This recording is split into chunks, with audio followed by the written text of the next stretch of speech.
ইসরায়েলের ইটের জবাব কেবল পাটকেল নয়, পাহাড়ে দেওয়ার প্রস্তুতি নিয়ে মাঠে নেমেছে ইরান। তেহরান এবার আর কোনোভাবেই ইসরায়েলকে ছাড় দিতে রাজি নয়।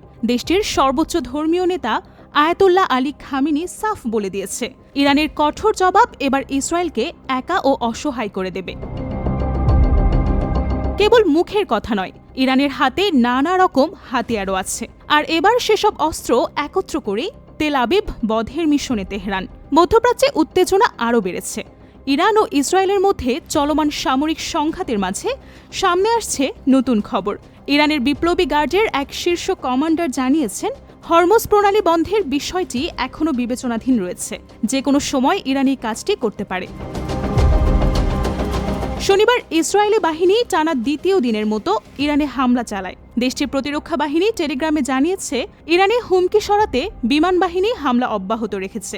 এই হামলার ভিডিও চিত্র প্রকাশ করা হয়েছে।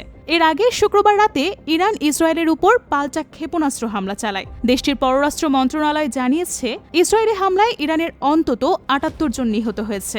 অপরদিকে ইরানের পাল্টা হামলায় ইসরায়েলের ৩ জন নিহত এবং বহু মানুষ আহত হয়েছে।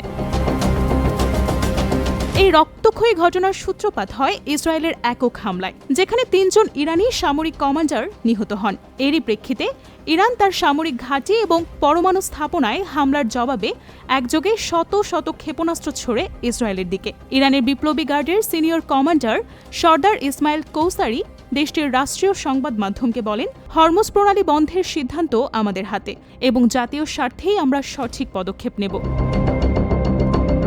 হরমুজ প্রণালী বন্ধ করে দেওয়া হলে বিশ্বজুড়ে তেলের সরবরাহে মারাত্মক ব্যাঘাত ঘটতে পারে, কারণ প্রতিদিন প্রায় 20% বৈশ্বিক তেল সরবরাহ এই পথেই হয়ে থাকে। এই সংঘাত এখন শুধু আঞ্চলিক সীমায় সীমাবদ্ধ নেই। জাতিসংঘে ইরানের প্রতিনিধি এই হামলাগুলোর নিন্দা জানিয়ে বলেছেন, আমরা আত্মরক্ষার অধিকার রাখি এবং এটি ছিল প্রতিক্রিয়ার অংশ।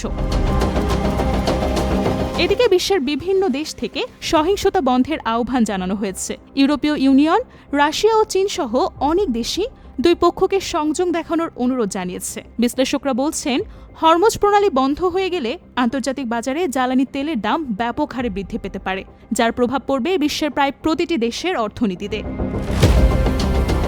বর্তমানে যুদ্ধ পরিস্থিতি চলমান থাকলেও উভয় পক্ষের পক্ষ থেকে যুদ্ধবিরতির কোনো সুনির্দিষ্ট ইঙ্গিত পাওয়া যায়নি।